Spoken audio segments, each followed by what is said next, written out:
Generative AI is changing how we create.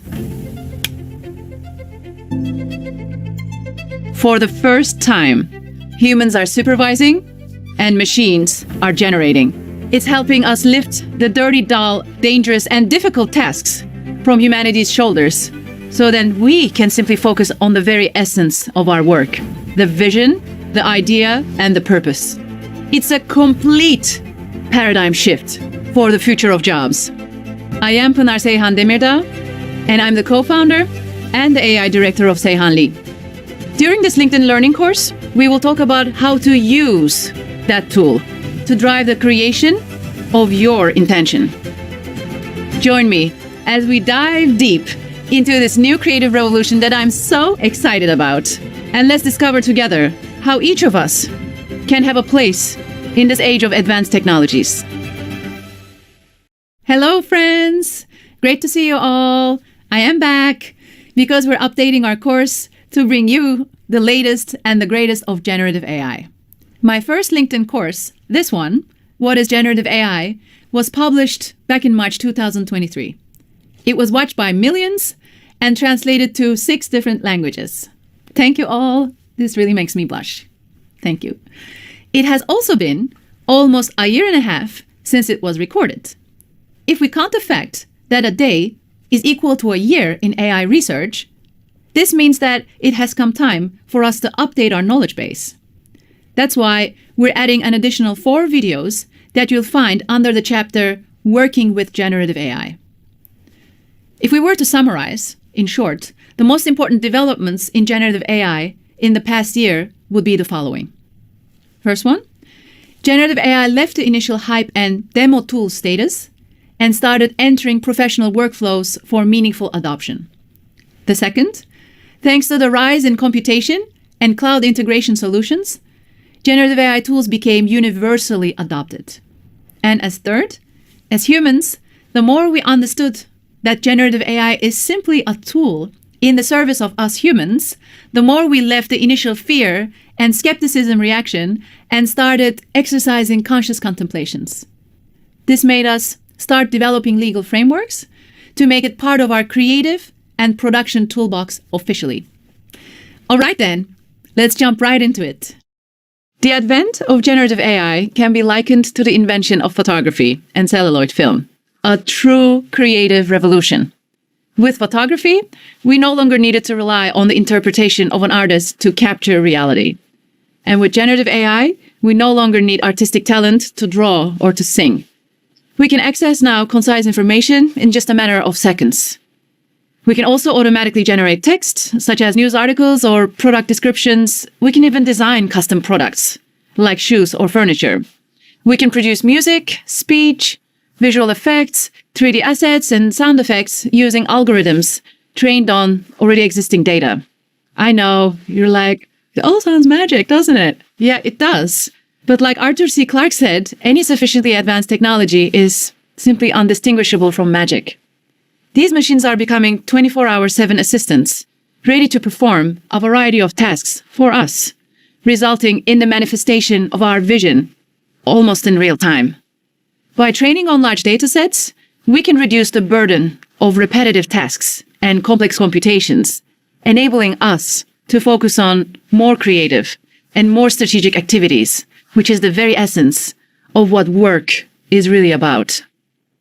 The development of generative AI has a very rich and very fascinating history, marked by significant breakthroughs. Even though it gained widespread attention in 2022, its evolution was built on decades of mathematical research, starting with autoencoder neural networks in 2006 and continuing on through the mass adoption of generative AI models like DALL-E, ChatGPT by OpenAI, Kubrick, Midjourney, and others today. Not only have the providers and services expanded, but the quality of what is being produced has improved drastically as well. Like you can see in this chart, by our world in data, the exponential improvement in the quality of images generated between 2014 and 2022. While the pictures in 2014 are black and white and extremely pixelated, in 2022, we would simply type any word on the screen and generate coherent outcomes. Generative AI is not only changing almost every single profession, but it is also changing our understanding of what work is. Large parts of the production process that are repetitive or can be computational are now starting to be facilitated by AI models. All of this leads to the chance we are given to discover the essence of what it means to be a human and the true meaning of work. A beautiful new existence awaits us, where we focus on what makes us unique as a species: our curiosity, our conscious awareness, our dreams, our emotional intelligence, and our vision, while the algorithms we have created assist us in the production and the execution of our authentic vision. Generative AI is a type of AI that, as its name suggests, generates new content. This is in contrast to other types of AI, like discriminative AI, which focuses on classifying or identifying content that is based on pre-existing data. Generative AI is often used in applications such as image generation, video synthesis, language generation, and music composition. But to really understand this new tool, we need to know first where it fits in the broader AI landscape. The term AI, which is artificial intelligence, is an umbrella term that encompasses several different subcategories, including generative AI. These subcategories are used to perform different tasks. For example, reactive machines are used in self-driving cars. Limited memory AI forecasts the weather. Theory of mind powers virtual customer assistants. Narrow AI generates customized product suggestions for e-commerce sites. Supervised learning identifies objects from things like images and video. Unsupervised learning can detect fraudulent bank transactions. And reinforcement learning can teach a machine how to play a game. These are only a few of the subcategories, and generative AI models fall into a lot of these categories, and honestly, it's only growing. These other types of AI may still generate content, but they do it as a side effect of their primary function.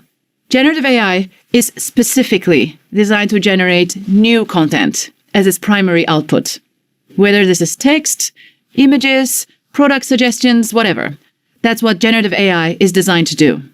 So now that we know where generative AI fits in the broader landscape, together let's explore how it works.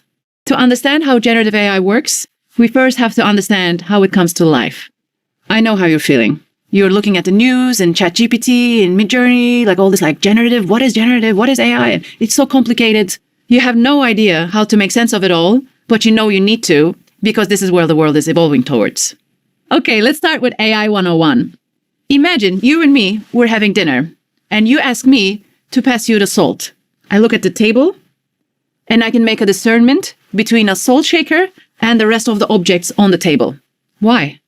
Because my mind has been trained with thousands or millions or trillions of salt shakers earlier. AI works the same. You feed it with thousands, millions, trillions of content, and then you teach a certain algorithm to generate outputs and solutions as a result. Okay, now that we got AI 101 out of the way, let's get into generative AI 101.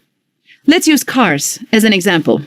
Just like a Porsche has a different engine than a Mazda, under the umbrella term of generative AI, there are a variety of different generative AI models. These AI models, or car engines, are written and manufactured by groups of highly advanced computer vision specialists, machine learning experts, and mathematicians. They're built on years of open source machine learning research and generally funded by companies and universities. Some of the big players in writing these generative AI models, engines, are OpenAI, NVIDIA, Google, Meta, and universities like UC Berkeley and LMU Munich. They can either keep these models private, or they can make them public, what we call this open source, for those to benefit from their research. All right, now that these complex generative models are written, meaning the engines are made, what are we going to do with them? Depending on your level of technical expertise, this can look a bit different. I'm going to paint a picture for you with 3 different end users of these models. The first person is a business leader who comes up with a product idea that involves a generative AI model, or several. For the development of their tool, this business leader either uses free open source generative AI models or enters into a partnership with a corporation to get rights to their generative AI model. Then their team creates their vision. To continue the car analogy, let's say this person owns the car factory. They direct where the engine and chassis go, but don't actually work on the floor. The second person is a creative person with an appetite for adventure. They might have some technical knowledge, but they aren't an AI engineer. I mean, they can be if they want. This person goes to a car engine showroom where they pick a pre-made car engine or a generative AI model from a repository like GitHub and Hugging Face. After that, they go to a chassis manufacturer to pick their empty shell for their new engine, their precious new engine. These chassis are called AI notebooks. Their purpose is to hold and run the generative AI model code. The most widely used one is Google Colab, but there are others like Jupyter Notebooks. And the third person would be my mother, bless her heart. She has absolutely no technical pedigree, nor she is interested in acquiring one. But this doesn't mean she cannot benefit from generative AI. My mother would be buying her already made car. She will have way less control over the outcome of her car, but she will be able to drive, just like the business leader and the creative technologist.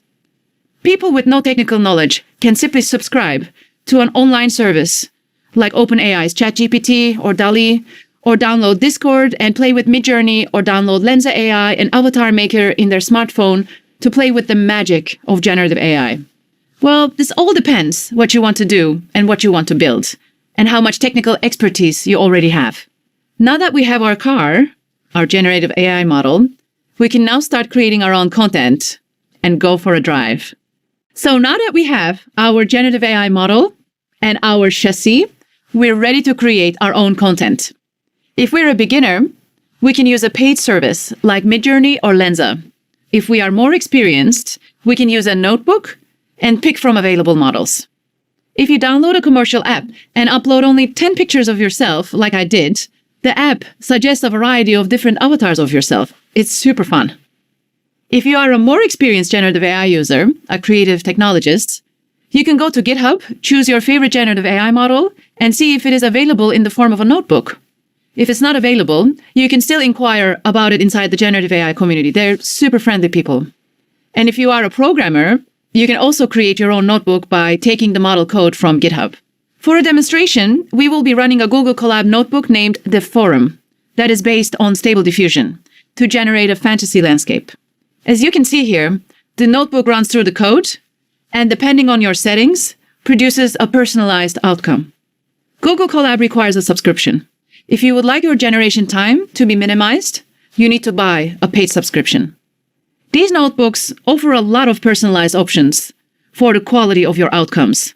You can always choose the default generation, but the beauty of working with a notebook is that you can tweak and personalize the outcomes.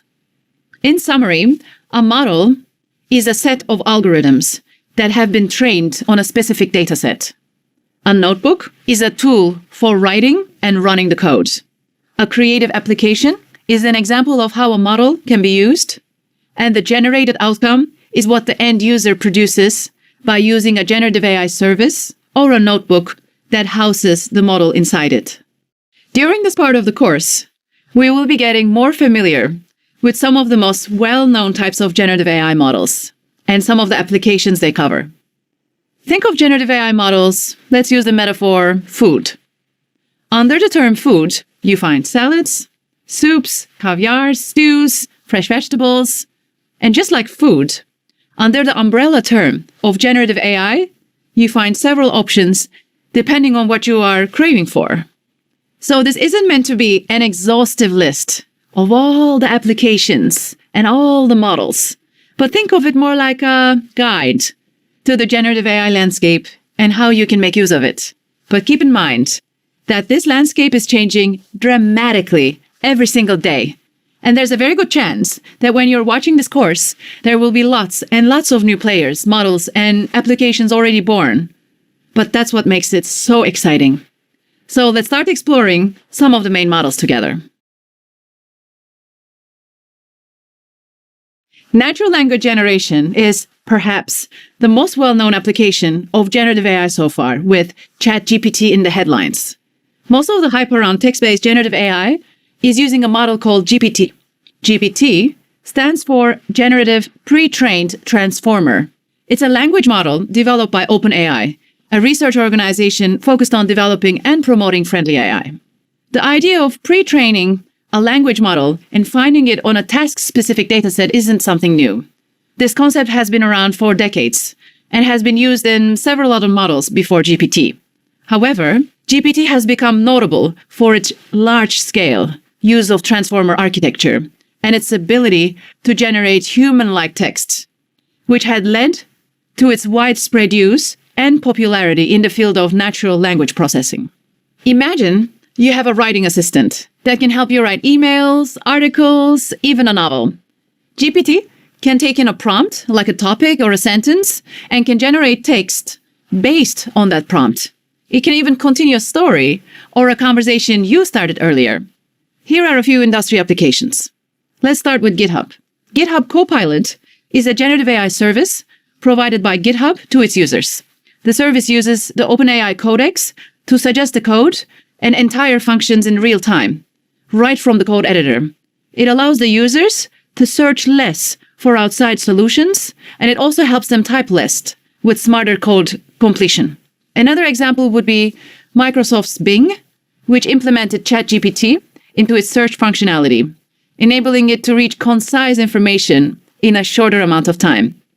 Since OpenAI made ChatGPT available to the public on November 30th in 2022, it reached 1 million users in less than a week. I said in less than a week. Now let's compare that to other companies that hit 1 million users. It took Netflix 49 months to reach 1 million users. It took Twitter 24 months. It took Airbnb 30 months, Facebook 10 months, and it took Instagram 2.5 months to reach 1 million users.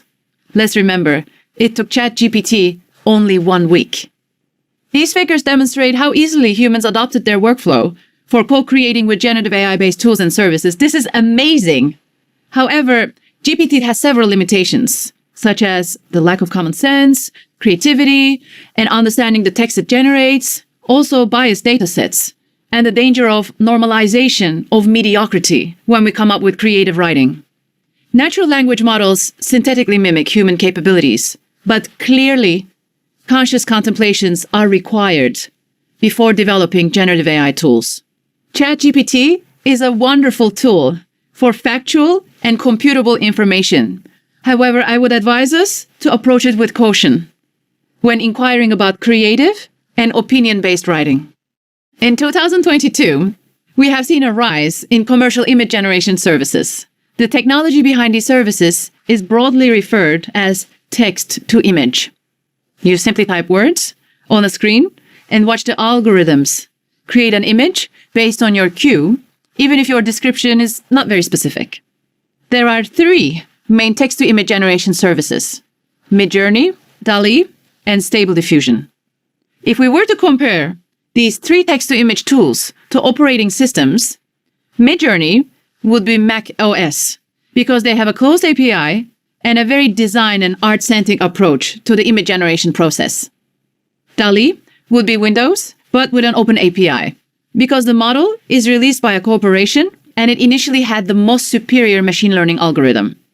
OpenAI values technical superiority over design and art sensitivities. And the third, the Stable Diffusion, would be Linux because it is open source and is improving each day with the contribution of the generative AI community. The quality of the generated images from text-to-image models can depend both on the quality of the algorithm and the data set they use to train it. So now that we know the main services, let's look at 3 industrial applications. First is Kubrick, Hollywood's first generative AI tool created by our company, Seyhan, for streaming the production of film backgrounds. A normal virtual production workflow uses 3-dimensional world building, which involves a bunch of people building 3D worlds that are custom-made for that film. It's time-consuming, expensive, and requires a lot of repetitive tasks. An alternative now is to augment 2D backgrounds into 2.5D by involving generative AI in the picture creation process. The second example would be Stitch Fix. When they suggest garments to discover their customers' fashion style, they use real clothes, along with clothes generated with DALL-E. And finally, marketers and filmmakers use text-to-image models when ideating for a concept and a film. And actually, they may later on continue to use it to make storyboards and even use it in the production of the final art of their campaigns and films, just like we have seen in Kubrick. A recent example from the marketing world would be Martini, that used a Midjourney generated image in their campaign. Another one would be Heinz and Nestle, that used DALL-E in their campaign, and GoFundMe, that used Stable Diffusion in their artfully illustrated film. Marketers prefer using generative AI in their creative process for two reasons. First, for its time and cost-saving efficiency, and the second, for the unique look and feel that you get from text-to-image-based tools. Another renowned generative AI model is generative adversarial networks, also referred as simply GANs. To illustrate how GANs work, let's give a game of forgery as a metaphor. Imagine you have an artist called the generator who is trying to recreate a painting that is so realistic that it looks like a famous painting. And you have another person called the discriminator who is an art expert and trying to spot the difference between the real painting and the forgery. The generator creates a painting and the discriminator evaluates it, giving feedback to the generator on how to improve the next iteration. The generator and the discriminator play this game repeatedly until the generator creates the painting that is so realistic that the discriminator can't tell the difference between it and the real painting. In the same way, a GAN model has a generator and a discriminator.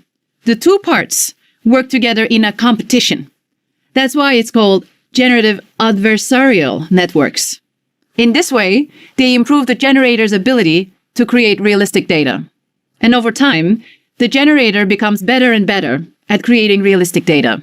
And the results start yielding in the creation of products, assets, faces, people that didn't exist before, just like we have seen with text-to-image that we have seen in the former session.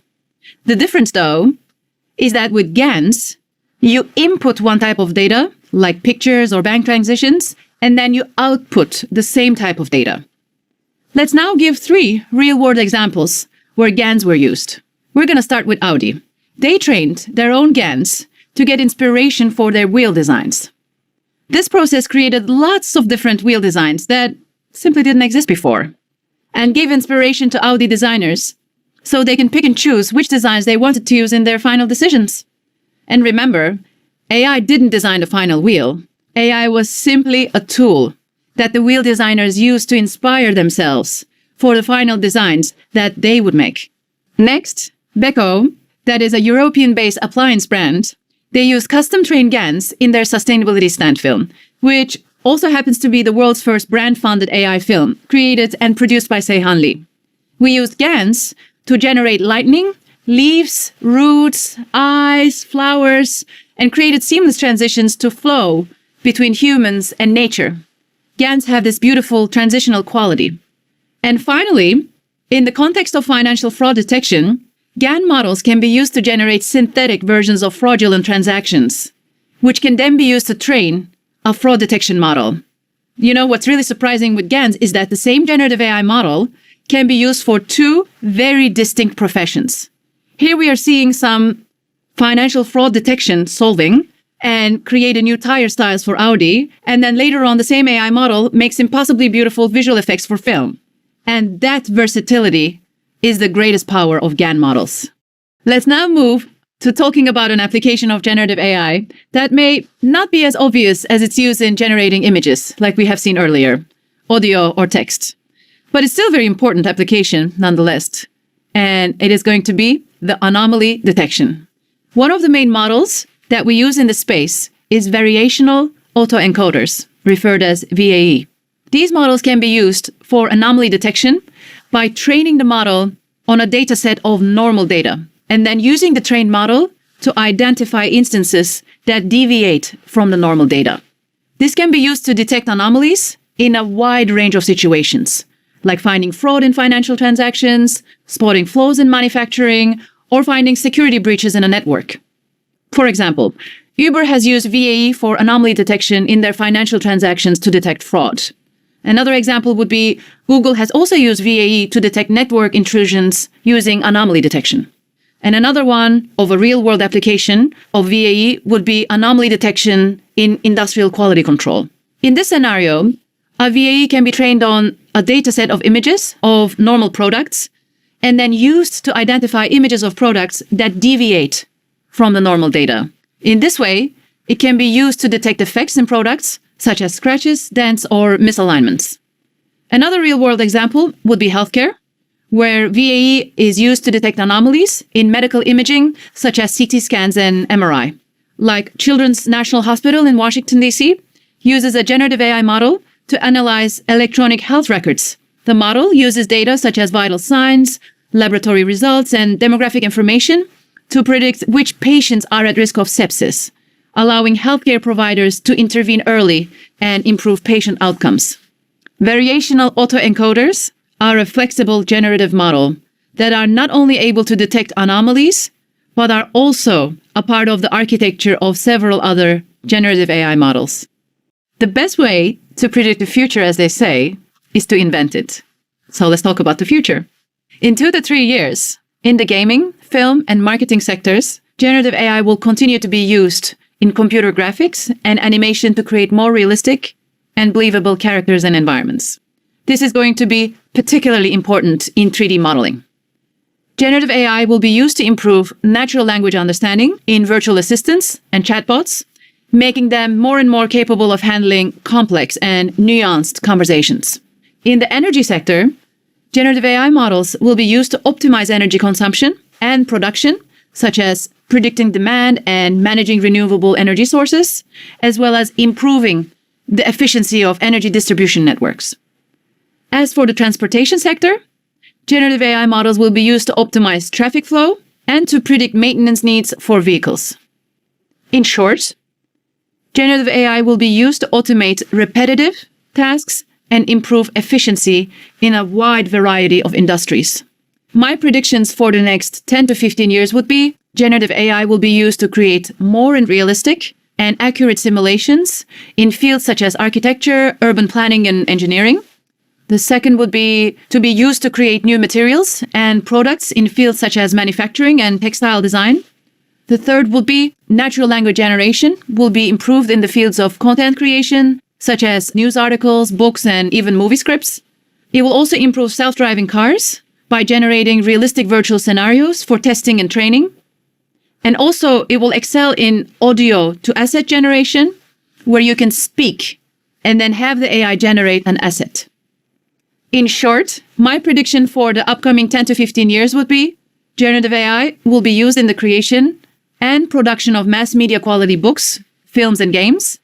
Meanwhile, it will also be the technology behind paradigm-shifting implications in the job market, such as self-driving cars, advanced robotics for manufacturing and for warehousing, and improved crop yield and precision agriculture. When starting to work with generative AI, it's imperative that we hold conscious contemplations for the future of jobs. As you know, there's a lot of hype at the moment, filled with a lot of Hollywood-powered fear that machines are now taking over. This is simply not true. If anyone is taking over, it is us humans who are entering in a new golden age for creativity and production. Will there be a shift in the job market? Yeah, absolutely, as it has always been throughout history. Whenever a new advanced technology is introduced, it's normal for some jobs to disappear while other new ones are introduced. Let's give an example.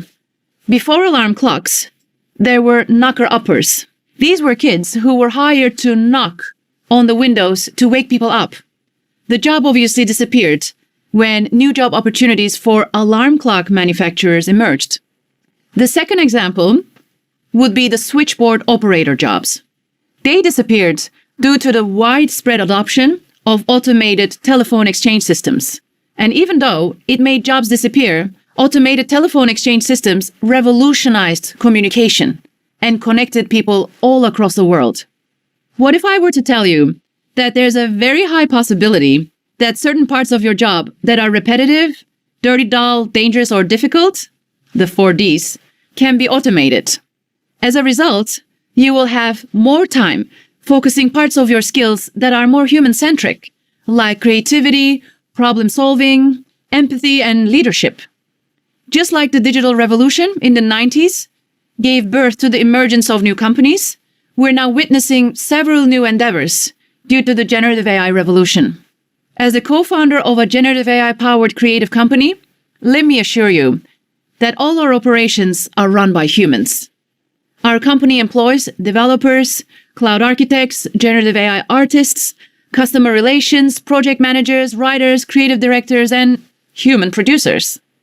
If the Industrial Revolution created jobs that were robotic for humans, the generative AI revolution will be our liberation and freedom from them.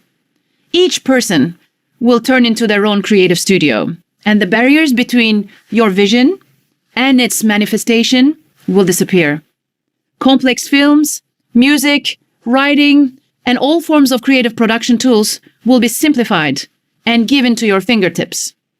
Humanity will transcend from a society of consumers to creators. The ones that excel in the future of job markets will be those that strengthen their unique personal emotional skills that no computer can ever mimic. My advice will be to start investing in expanding your consciousness, start getting to know what makes you unique, and sharpen your interpersonal, emotional, and creative skills. Any executive or business leader should approach generative AI tools with caution. We should at all times self-monitor and self-question if the generated results fits our quality and satisfaction parameters. Just because ChatGPT generates headlines, it doesn't mean that what it makes is great. Or just because we can generate a landscape with stable diffusion, it doesn't mean it's ready for the final pixel of a movie. During this grace period, where we learn to co-create with algorithms, it's crucial that we deepen our executive skills. If we are a founder or an executive in a generative AI company, we shall at all times always ask ourselves who is benefiting from our tools. Our moral compass should always direct towards transparency, fairness, empathy, and responsibility. I highly recommend organizing a board or a council at your organization that acts like the ethical foundation for the integration of generative AI. Provide, please, all your employees with ethical guidance and education on how to use generative AI effectively, and also how to overcome their fears, challenges, and biases towards this new advanced tool. As the technology continues to evolve, it's very likely that the distinction between human and algorithm-generated content will become increasingly blurred, and it will become even more important for leaders like you to have a clear understanding of the role of each. We will remain in control of AI by always positioning the human consciousness in the very center of generative AI companies and solutions. Especially in our organizations, we must ensure that humans remain the sole decision makers. In this way, we will be setting the objectives and determine the direction of AI-generated content. By keeping humans at the very center, we can ensure that the content produced by generative AI aligns with your company values and goals, which have to do with serving the elation and elevation of humanity. By actively engaging with generative AI technology and developing a deep understanding of its capabilities and limitations all across your team, we can avoid the potential risks associated with blindly relying on AI to make decisions for us. Well, ultimately, the goal is to strike a beautiful balance between leveraging the power of generative AI to enhance human creativity and imagination, and optimizing production while also maintaining human control and oversight over this advanced technology. I want to round out this course with a controversial statement. The greatest bias in AI is not race, is not ethnicity, nor gender. It is humanity's inferiority complex. If we see machines as superior to humans, we place them on a pedestal. And if we see humans as incapable, fragile beings, we again place AI on a pedestal, but this time with the power of an authority. We should always emphasize the crucial and essential role of human creativity and decision-making in the process. Nowadays, popular headlines suggest that AI is designing, AI is coding, but let's remember, it's humans who wrote the algorithms for AI, and it's humans who conceptualize, curate, and oversee the algorithms to produce the desired outcomes. If we place AI and technology at the center of our workflow and storytelling, we risk dehumanizing ourselves and contributing to a future where human jobs may really be eliminated. Instead, we should focus on highlighting the central role that humans play in the creation and the use of AI. I know even though sentences such as like AI made this art and AI is advancing quickly, AI is so cool, are common in the collective, we should strive to correct ourselves in centering our actions and self-expression around humans. It is humans that are making art by using generative AI-powered tools. And it is again humans that are working in tandem with each other to advance several different human-benefiting technologies, including generative AI. By modeling our tools after ourselves, we are inevitably transferring our own judgments, our own insecurities, and our own limitations onto this technology. So it is essential that we work to overcome our own insecurities and approach AI as a tool that can augment and empower us, rather than compete or replace us. By doing so, we can create AI systems that contribute to the elation of humanity, assist us with creative productivity, and help us achieve our greatest potential as a species. The usage of large language models, also referred to as LLMs, has evolved significantly since it first became mainstream. We went from standalone LLMs, like ChatGPT, to the dynamic world of LLM APIs and the latest GPT-4o, which enables real-time conversations and solutions through voice and picture commands. OpenAI made the new model of GPT-4 available, a more versatile model that is also multimodal and is much better in handling complex queries. GPT garnered 1 million users in the first week of its launch, ramping up to 100 million users in 2 months, proving the demand for a text-based AI assistant. All the other technology companies, of course, jumped right into the gold rush and started coming out with their own models. Google's DeepMind launched Gemini, X, formerly known as Twitter, launched Grok, Meta launched Llama, and NVIDIA launched Megatron Turing. What a great name. In December 2022, the public availability of GPT provided a glimpse into the potential of LLMs. However, the recent development of LLM APIs, I will get there, has unlocked a new realm of accessibility and integration. I started hearing you, LLM API? What is an API? An API is short for Application Programming Interface. Imagine it as a waiter in a restaurant. When you order, you don't go into the kitchen with your own feet to make your own food. Instead, you tell the waiter what you want from the menu. The waiter takes your order to the kitchen and then brings back the finished dish back to you. Well, similarly, an API is the waiter for the software application. It takes our prompted requests, like ordering food, to the main LLM engine, the kitchen, which processes the request and sends back the desired output, the finished dish. This way, different software applications can communicate and interact with each other without needing to know the complex details of what happens behind the curtains.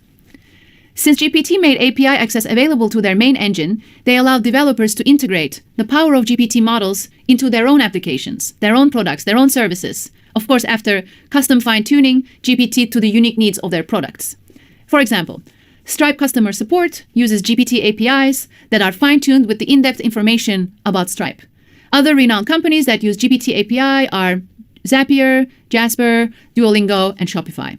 In May 2024, OpenAI introduced GPT-4o that allows real-time conversations, just like in the movie Her. If you have not seen it, please go see it. It's amazing. This news marks a monumental leap in human AI LLM interaction because it facilitates problem solving through voice and image commands, mimicking like real-world conversations between two humans. This mimicry of organic communication brings a completely new level of immediacy and intuitiveness to our AI interactions. Of course, I'm going to say that, as I always do, with this best thing since sliced bread awe that we feel initially for this development, which is really amazing though, comes my necessary caution. The more our interactions with AI will become organic, the more we will risk the danger of forgetting that AIs are not humans. There's a very big difference. They are far from that. AIs are tools trained on a finite, limited dataset. Meaning, if the information we are seeking for is not in their dataset, we risk being misinformed. If we were to believe that LLMs are the ultimate source of truth, our opinions would end up being manipulated by the makers of the AI tools, well, consciously or unconsciously. That's why this year and in the next years, when working with LLMs, we will learn to develop a healthy excitement coupled with caution. Actually, my second LinkedIn learning course, Build AI Aptitude in Your Organization as a Leader, is exactly about that. It's about developing the skill sets to consciously integrate advanced technologies in our workforce. Check it out if you have not. I promise not to bore you. Consider the digital cameras that first appeared on film sets in the 1990s. Initially, they were cumbersome with chunky batteries and low resolution, making them an annoyance, a challenge to use. But despite these early drawbacks, the technology rapidly advanced, and today, out of the 1,000 movies that make it to the big screen, 996 of them are shot on digital cameras. This transformation highlights how persistence and innovation can turn a revolutionary idea into a mainstream tool. Well, it's exactly what's happening with generative AI. When generative AI first entered the mainstream, its early versions required technical know-how and were slightly annoying to use, just like in the early days of digital cameras. Users often had to run code from repositories and use multiple tools for different tasks to create meaningful outcomes. And this was I would say, a fragmented and complex experience. These early tools are known as demo tools. It means that we get to demonstrate the technical possibilities of advanced technologies, but they are still not in an ideal form for widespread adoption. These demo tools showcase AI's potential, yes, but were not yet practical for widespread mass adoption. Over the past year, many companies have integrated generative AI into their workflows, making these technologies accessible and practical while new professional tools emerged. For example, Adobe Photoshop introduced the generative fill feature that automatically fills in empty spaces of pictures, while Adobe Premiere added AI-driven motion effects to videos. And when it comes to new professional tools, Wonder Dynamics would be a great example. It's an AI platform that accelerates 3D animation and visual effects. Their most famous product integrates with popular 3D tools like Autodesk's Maya, allowing artists to animate, light, and compose CG characters efficiently. Another notable example is Kubrick, a background production acceleration tool. Kubrick integrates smoothly with already existing film animation and VFX pipelines. It transforms 2D assets into near 3D elements for industry-loved film production tools like Disguise. This provides greater camera control and requires minimal effort from creatives to incorporate various AI features into their already existing productions. The adoption of generative AI in creative industries is not just a technological evolution, but a cultural mind shift. Even though the main purpose of these tools is to unburden creatives from tedious tasks, the advent of generative AI is also opening the door for people with minimal to no technical or creative background to be able to produce artistic outcomes. And this is truly what fascinates me most: the widespread adoption of a creativity-led human mindset, a mind shift. I can witness that we are transforming our society from a culture of consumers to the one of creators, with these tools that are democratizing creativity. Platforms that integrate AI tools are seeing an explosion of user-generated content, blurring the lines between professional and amateur creators. This change, interestingly enough, is also prompting traditional media industries to adopt, as the barrier to entry for high-quality content production is lowered with generative AI. Well, I'd love to hear your thoughts and experiences. Please write me on LinkedIn. Have you tried using generative AI creativity tools in your free time yet? Or as part of your workflow? If not, what are you waiting for? Another significant advancement of AI has been the ability to run complex generative AI models on mobile devices. This breakthrough has made advanced AI tools more accessible to the general public. For example, Stable Diffusion, a powerful text-to-image generation model that we covered earlier in the course, can now be accessed on smartphones, enabling users to create high-quality visuals with quite modest and actually no hardware. This accessibility has revolutionized creative industries by democratizing powerful AI tools.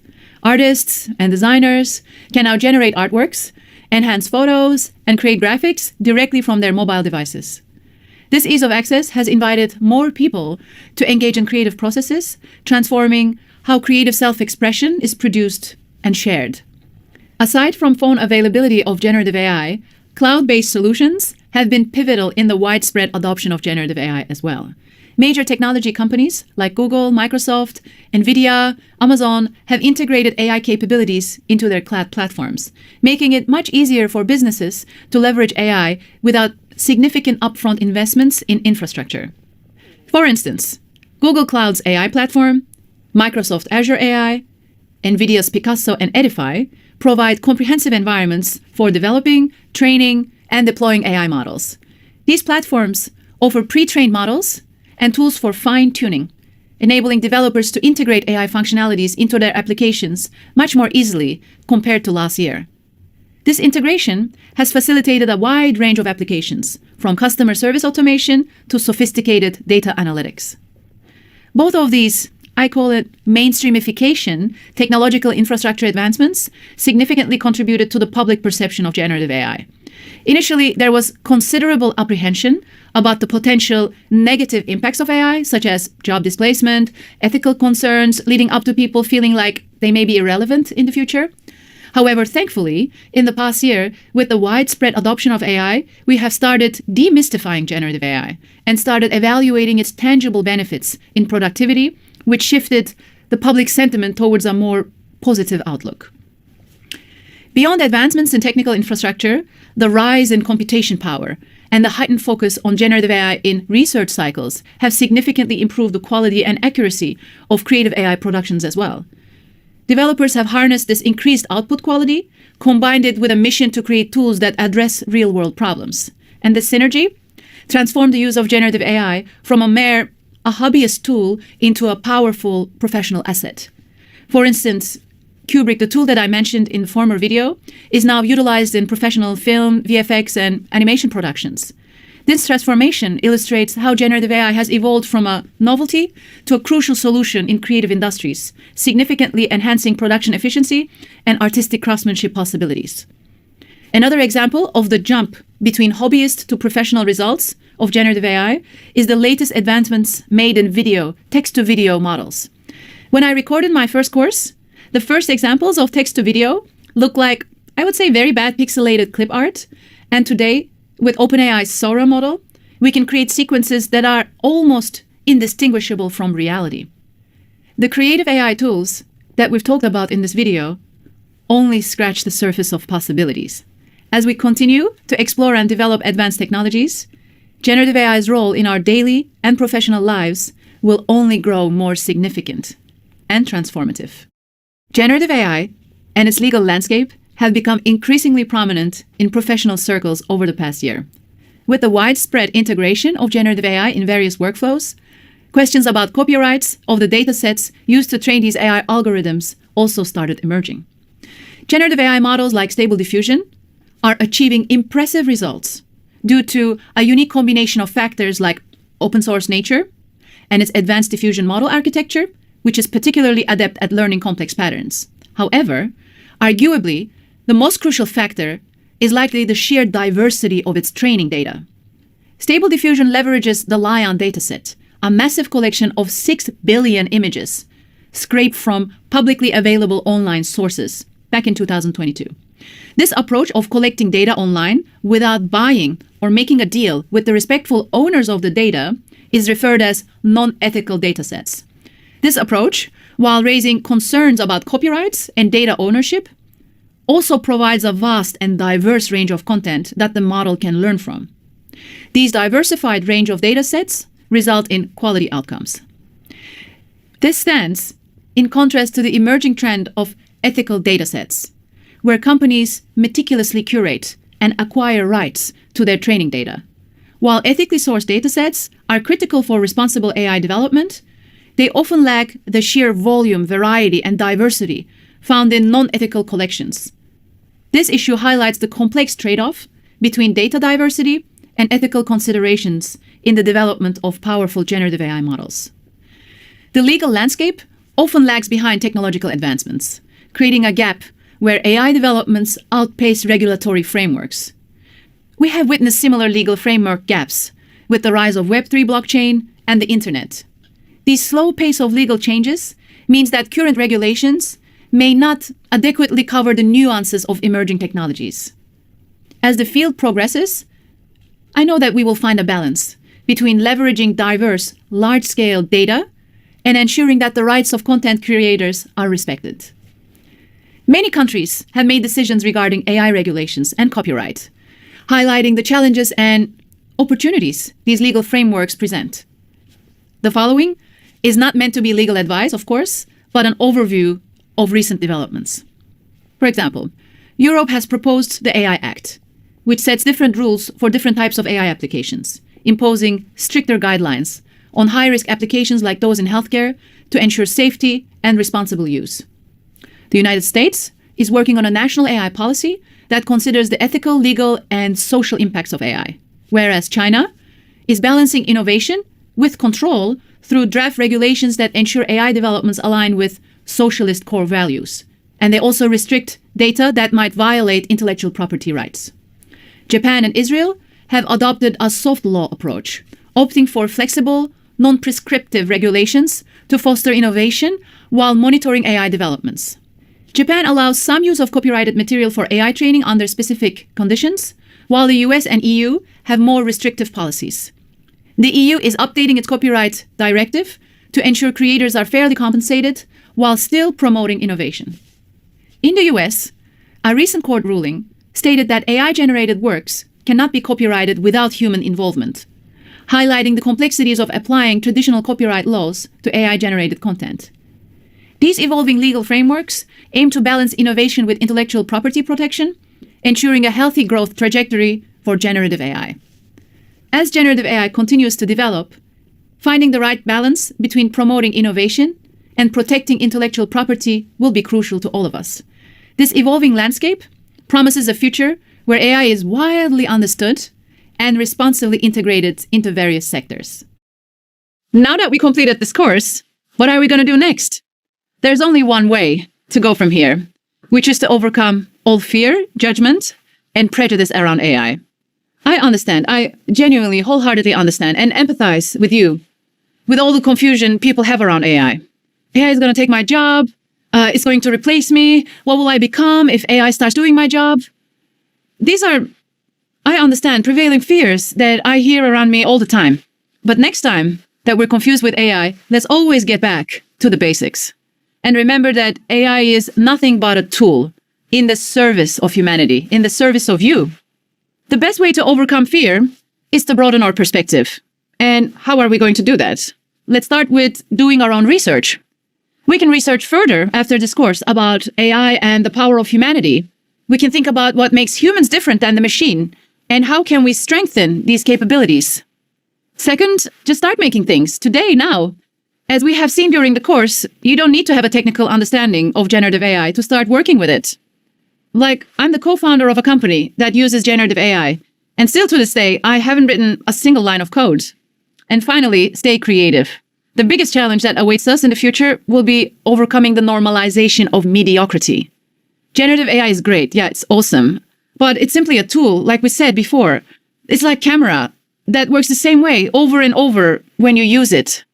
If we become lazy and start relying on the machines for the production of content and assets without staying creative, we will be receiving outcomes that are devoid of the sparkle of human ingenuity. This is a very fast-moving field. Like my AI director friend, John Finger says, we live in the time of cutting-edge obsolescence.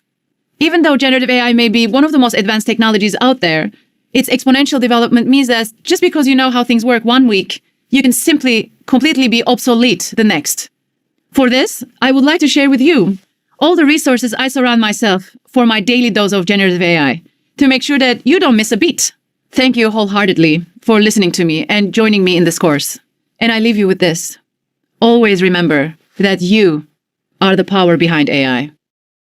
Get the most out of AI fast. That's what prompt engineering is about, and that's what we'll learn in this course. We'll look at ChatGPT, DALL-E, and Midjourney. We'll learn how to modify the behavior of generative AI using advanced techniques like few-shot learning. I'm Ronnie.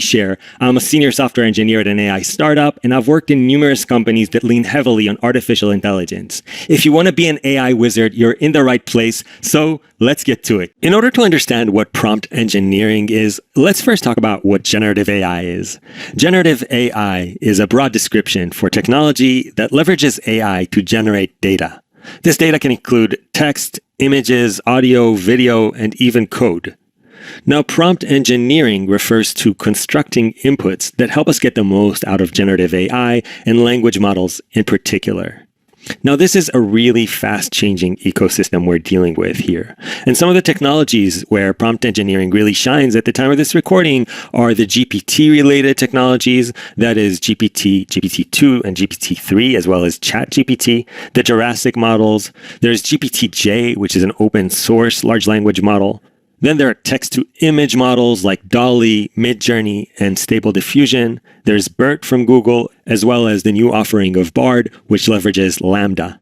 In generative AI, you'll often hear the word tokens mentioned. Now, what does this mean? We can think of a token as a small unit that can easily be understood by a large language model. What do I mean by that, and how is that different than a word? Well, if you think about the word every day, you can sort of break it into two tokens, every and day. Now, breaking this down helps the model process this input. If you think about the word joyful, also joy and full, F-U-L. So one word can be made up of multiple tokens. Some words are one token and some are more. For example, the two words I'd like have three tokens, I'd like. Sort of like saying, I would like. Now, different models have different mechanisms with which they split inputs into tokens. This is the step known as tokenization. And often, the tokenization method really changes the results of the models. So what is a large language model? Or what is a language model to begin with? For that, let's head over to GPT. And yes, that's a model related to ChatGPT. I'm going to go ahead and input the sentence. I tried to learn something new, and then I'm going to hit submit. Now, the next word was every and then day. And you can see that I click on every and I get this nice little distribution or sort of percentages. Now, what do these mean? Now, we can think of the model getting to the word new, and that's a sort of junction or an intersection, and the model needs to choose the next word. What happens if we create a sort of pie chart with these statistics? So I'm going to go ahead and say that every is almost 50%, so 49. And then there's a 21% chance of /n, that's a new line starting. Next up, there's every day as one word, and that's 17%. And next, there is each at about 6%. And when I say other, I mean pretty much everything else. Now, if I divided this into a roulette and sort of spun this, it's likely that I will get every, but it's not guaranteed. Now, this sounds very simple, but coming up with this distribution is quite incredible. In order to do that, these large language models are trained on huge amount of texts, almost the entire internet, enormous amounts of books, and then on top of that, sometimes they're fine-tuned for particular tasks. Now here, it has the prompt, I tried to learn something new, and it comes up with the completion, every and then day. So a large language model takes an input and gives us some sort of token output. OpenAI's ChatGPT has been quite the phenomenon. It has really mainstreamed people's understanding of what large language models are capable of. What makes ChatGPT unique is its conversational nature, which makes prompt engineering a bit more intuitive. Let's take a look at what I mean by that. If you head over to openai.com/blog/ChatGPT, you can go ahead and hit this big button, Try ChatGPT.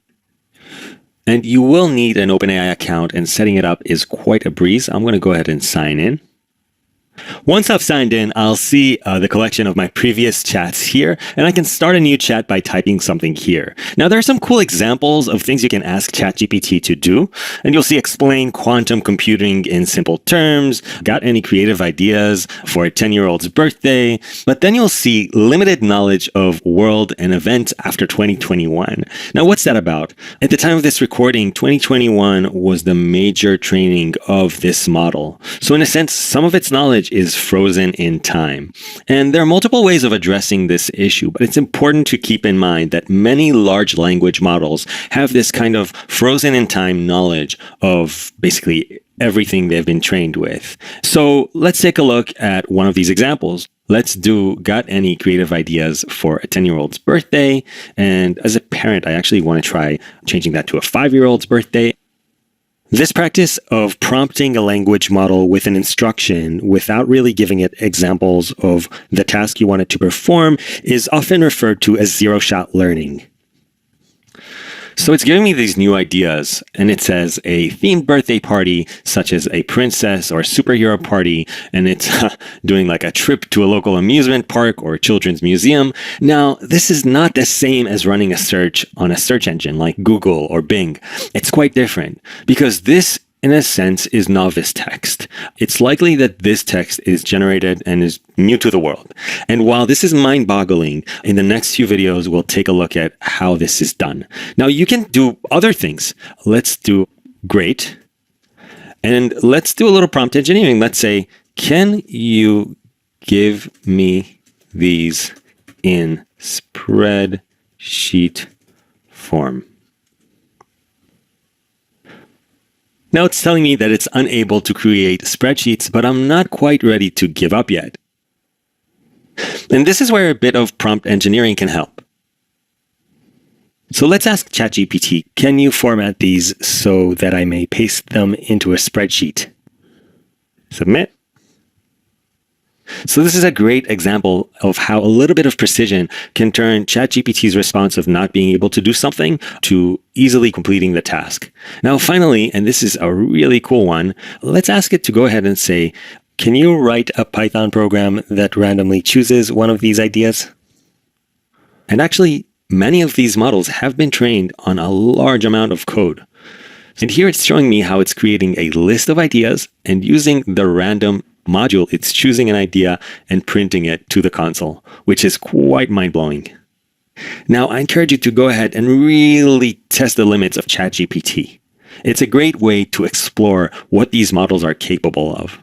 And if you discover a really cool use case, you can then take it to another model and see how it differs. Zero-shot learning is such an exciting technique because with little effort, you can start training a model to perform particular tasks. Let me show you what I mean. So when we build a prompt for few-shot learning, we start with some examples. And let's start with an example that begins with a paragraph about dogs with a few facts about them. Here we are told that they're mammals who bark. And then we have a question and an answer that comes from the paragraph. Now, keep in mind, the quality of samples is super important. It shows the model how we want it to behave. So here we see that it's a full answer and that it's from the paragraph. Next, we insert what's known as a stop sequence. And in many cases, you will see 2 hashtags in a stop sequence because 2 hashtags in a row are not very common in writing. Next, we have another sample that follows the same template, this time about Mount Everest, followed by the same stop sequence. And after a few samples, we do something tricky. We give the model an example of a text about Earth, and then we ask it a question, and then we don't provide an answer or a stop sequence. So it's as if we're telling the model, what do you have to do before you can insert a stop sequence? And that would be following the template of previous samples. So if all these examples were answers not from the paragraph, perhaps the model would think we are trying to avoid things from the paragraphs. But since all of these answers are full sentences and all of these answers are from the paragraphs, it's likely that the model will pick something from the paragraph itself. Let me show you how this works with an actual model. So for this example, I'm using a very similar playground of a very similar model to GPT called G1 by AI21 Labs. And it's important for me to show you that there are various models out there that are extremely powerful. The Jurassic model series, which J1 belongs to, are slightly different than GPT. They have a different way of tokenizing, that is, breaking things up into tokens. They also are particularly good at few-shot learning and text summarization. Now, let's take a look at this example. This is one of their examples. It's a customer service bot, and it can be found in the example section. You can browse by category, Q&A, and customer service bot. And you can try this in GPT-3 as well. And the way you add stop sequences is using this stop sequence window. So if I didn't have this, I could do hashtag tab, and it's very similar in the GPT model. So here we have the user and the hashtag as a stop sequence. We have a few examples, and let's see what the response will be for hey there. Hey, and it has this like Shulala, which is an imaginary brand, I presume, customer service representative. What can I help you with? And you can create a conversation here. So I can say, can I buy some fabric shoes? Great. So you can see that the samples are here separated by stop sequences, and the user is another stop sequence. So you can see that the samples here provide a template for how this imaginary customer service representative is going to behave. Now, there are a few limitations to using few-shot learning, and one of them is that your prompts end up much larger, meaning you're going to spend more money on tokens, and you'll have fewer tokens left as large language models have an upper limit of how many tokens you can insert. They're also extremely suitable for larger language models. Finally, they're a little bit less flexible. That is, you kind of decide what it is your model wants to do, and you can think of that as a good thing. In many cases, you don't want the Swiss Army knife that can do everything but not so well. You want something that can perform one task but with better execution. So here's a fun one. We're going to take a paragraph about Jupiter and turn it into a rhyming question-answer engine. And the way we're going to do this is using zero-shot learning, and then we'll turn it into few-shot learning. And we'll start with this input. Now, the way to jumpstart this is if we head over to platform.openai.com/examples, we can go to summarize for a second grader. And if you can't find this, go ahead and pick an article from Wikipedia and choose its first opening paragraph. Now, I'm going to go right to Open in Playground. And this tells me summarize for a second grader. So this is not the task we're looking for, but this right here is what we're going to work with. So go ahead and give this a try. The zero-shot approach will take you a few minutes. Few-shot approach may take you a bit longer. So up to 10 or 15 minutes is totally fine. Even more than that is okay if you really want to refine this. So the goal of this challenge was to take a paragraph and turn it into a Q&A engine that rhymes. So basically it answers questions in rhymes for educational purposes. And the input was this paragraph about Jupiter. And hopefully you had fun with this one. And I'll show you how I went about doing this. So the first example I have here is using the zero-shot approach. So instead of the instruction that we had on top telling it to summarize this for a second grader, I added this instruction right here. So I told it to answer in rhymes as Jupiter in the first person, and then I added a question and a room for answer. I try to avoid having white spaces here, so I won't have a space here. The model doesn't seem to appreciate that. So I'm going to go ahead and submit. And the question was, what's the biggest planet in the solar system? And it's answering in rhyme. Now, to turn this into a few-shot example, I basically took a few answers and just made sure they're good quality and good rhymes. I can, delete this, make it shorter, and whatever kind of makes this a high-quality answer. And let me show you what I did. So here I am in the few-shot example. And to tell the model it's few-shot, here you're going to want to add a stop sequence. And that basically is as simple as typing in hashtag twice and hitting enter. Now, you will see a few examples separated by these stop sequences. So the first one is an answer that I got that I basically improved upon. And I always made sure that the facts are tied to the paragraph. And then another one, and then another one. And for the third one, I did something funny. I asked it whether a tomato is a fruit or a veggie. And I purposely picked something that is not in this paragraph right here. And then I made up this little rhyme saying, sorry, could not help you out. Jupiter's the only topic I answer about. And then I did that again. I said, what are computers made of? Once again, sorry, could not help you out. Jupiter's the only topic I answer about. And then from these examples, the model can sort of infer that when you ask about something outside the scope of this, it should come up with this rhyme right here. So let's try this out. I'm going to ask it a question relating to Jupiter. And I asked it, is Jupiter larger than the sun? And I'll submit. And it tells me that the mass is way smaller than the sun, which is a fact that it pulled from the paragraph, which is great. I'm going to delete that, and I'm going to ask a question that's completely unrelated. I'm going to ask it, what's the tallest tower in the world? And let's see what the answer it comes up with is. And what I wanted to say is that it doesn't answer questions about things that are not in the paragraph, basically. Sorry, could not help you out. Jupiter is the only topic I answer about. And this is how powerful few-shot learning is. It gives you the ability to refine what you want the model to do. And it lets you take these large language models and kind of make them better at this one thing with relatively little work. So I hope this gave you a sense of how you can leverage zero-shot and few-shot learning to get the most out of these large language models. Large language models have brought about a pretty interesting phenomenon: text to image. This means you can turn words into images that look like drawings and photographs. Now, this brought about some interesting controversies, some of which are artists getting enough credit for the works that were used in order to train these models? How do we define art? And this is a similar debate to the debate that was around when photographs came about. And finally, what is the potential for misuse, in particular with fake news? Now, we're going to look at two pretty popular language-to-image models. One is DALL-E by OpenAI. We know that it's based on the transformer model architecture, and it's trained on millions of images that have descriptions. The other is Midjourney, which is also extremely powerful. It uses Discord as its interface, which may take a bit to get used to, and it does have a little bit less free capabilities. So if you're into generating AI art with Midjourney, I recommend getting a monthly usage plan. When it comes to language models that can generate images from text, DALL-E by OpenAI is quite the powerhouse.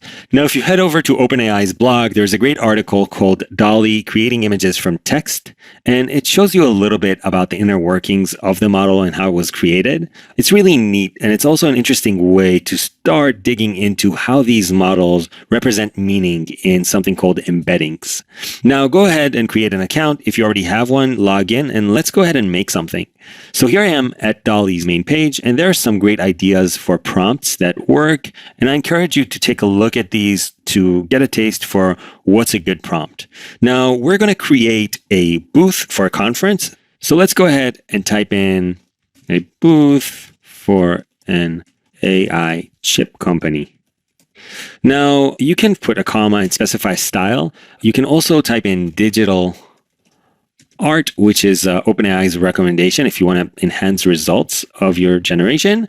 And I'm going to do something like this. I'm going to say a branded booth. And I'm also going to say a high quality photo of a branded booth for an AI chip company, digital art, and I'll go ahead and generate. So once I've submitted my prompt, generating an image from text is going to take a few moments. A lot of times, detail is key to getting good generations. So the more details you can squeeze in your prompt, the better off you do. And this is actually quite cool. Now, suppose I want to show this with people in it. I can say slightly crowded booth. And let's see how that comes out. Great. Now, if there's something I like, I can always ask the model for variations of it. Great. And while these are not as good as I may have expected, I can back up a bit and let's try to do this one. So here I have variations of this booth. Now, suppose I wanted to create a lobby. The lobby of an AI company's headquarters. So here I have a few ideas for this design. Another cool thing I could do, and we'll just dive into this a little bit, is I can open one of these and edit it. So I can make some room here and sort of delete around this right here. And I can say something like a car inside. And you can describe what it is you want the model to fill the gap with. Sometimes this works, sometimes it's not as successful. You can always try to regenerate over again, make slight modifications. Also, this time it gave me this futuristic car to go with. I'm going to take it back a little bit. And I noticed that in this generation, I didn't say a high quality photo, and maybe that made a little bit of a difference. So I'm going to say high quality photo of the lobby of an AI chip company headquarters. And let's see if that changes the results. And it looks like it did. It came up with something that looks a bit more realistic. So after a while, you can have a collection of templates for different prompts, maybe some for generating images of spaces and some for generating different characters, and you can build on those. So the possibilities with something like DALL-E are endless. You can upload your own photos, you can delete portions of images by hitting edit and then describing what it is you want to see in the deleted portion. I encourage you to think of these models that turn text into images and modify images as additional tools in your creativity toolset. Once you've created a Midjourney account, you'll be able to interact with the Midjourney bot using Discord. Now, for these examples, I've created a paid Midjourney account, which gives me a little bit more privileges as far as creating more images and keeping them private. And I've also created a Discord account that allows me to interact with the Midjourney bot. And once you've created this account, you'll be able to generate images using Midjourney. And I'm going to show you what I like to do when I create these images using text-to-image models. So here I asked for a pineapple hanging out at the beach. And it came up with this image. But then once I added a pineapple wearing sunglasses hanging out at the beach, the results are a bit better. And this is a kind of recurring theme when you prompt engineer for text-to-image models. Be as particular as you can. Let me show you another example. I'm going to copy paste this. First, I'm going to say /imagine. And it's going to ask for the prompt. And I'm going to paste this right here. But I'm going to say a happy pineapple wearing sunglasses hanging out at the beach. And I'm going to say, comma, 1950s pop art style. Now, just adding a few more details really can make the generation a bit more interesting. So the cool thing is you can see these images slowly forming. And here you see something more original. Now, I really encourage you to both add as much detail as possible and really experiment with different styles of art. This is going to be a fun challenge. I want you to go ahead and create a poster for a movie about the future of AI. And then if you feel like it, let's go ahead and share them with one another. You can go ahead and post your poster on LinkedIn. You can use these hashtags, LearnTech with LinkedIn, Prompt Engineering AI. If you want, you can mention me so we can follow these posts. Let's see how this goes. So let's use AI to come up with the movie titles. So let's do like ChatGPT and ask it for 3 titles for a comedy about the future of AI. So here are 3 titles. We have Artificially Hilarious, we have Robot Ruckus, and we have Artificial Intelligence Strikes Again. So we used AI to come up with these movie titles. Now you go ahead, go to either DALL-E or Stable Diffusion, and go ahead and create some poster art. And let's see what comes up. This is by no means a contest, even though I can't wait to see what you guys come up with. So I'm going to go ahead and head over to DALL-E, and I'm going to paste this movie title, and I'll say, a poster for the cartoon. And sometimes using comma digital art helps. This is a tip from OpenAI. And it came up with some things. Let's generate one more time and see what it comes up with. Okay, so you can see that you get some improvement from one try to the other. And hopefully you came up with something even better. If you're using Midjourney, let's go ahead and head over to Discord. If you're using Discord, you may have typed in /imagine a poster for the comedy Artificially Hilarious, a futuristic AI comedy. As you can see, Midjourney came up with some interesting results. Earlier, we discussed few-shot learning, where we saw prompts and completions. Now, if you had several hundred high-quality prompts and completions, you can perform what's called fine-tuning. It requires at least 1 to 500 good examples, which is quite a bit. And it's definitely not free, but it allows you to get more out of a model. Now, a really good example of this is a GPT-based model that powers GitHub's Copilot. It's been fine-tuned on lots and lots of open source code. Now, with fine-tuning, you can often use smaller models and achieve similar or superior results. Also, if your model is fine-tuned, you need less tokens in your prompt because the model already has a sense of what the completion should be like. Also, you can expect lower latency on some tasks. Now, remember, for fine-tuning, you need extremely high-quality examples of prompts and completions. You need to train the model you wish to fine-tune and choose the right model for that purpose. And finally, you can go ahead and use the fine-tuned model. There are costs associating with fine-tuning models, as this is a heavy computational operation, but a good fine-tuned model may save you quite a lot of money in the long run, requiring less tokens and perhaps a smaller model to achieve the same results. So here I am at the examples section at OpenAI, and what I'm about to show you here is very similar in AI21's Jurassic model examples. So I'm going to choose this summarized for a second grader here, and you'll notice that there is code you can paste here in a few languages. But what I like to do is open the playground up, and you can make modifications. You can say something like summarize for a second grader with rhyme. I'm going to go ahead and say view code. And like magic, you have this code you can use in your project. You can do Python or Node.js. You can do curl, which basically means you can do anything. And now I'm going to go ahead and copy this. Now I'll head over to my editor of choice. I'm using VS Code. I've created a file called Rhymerize.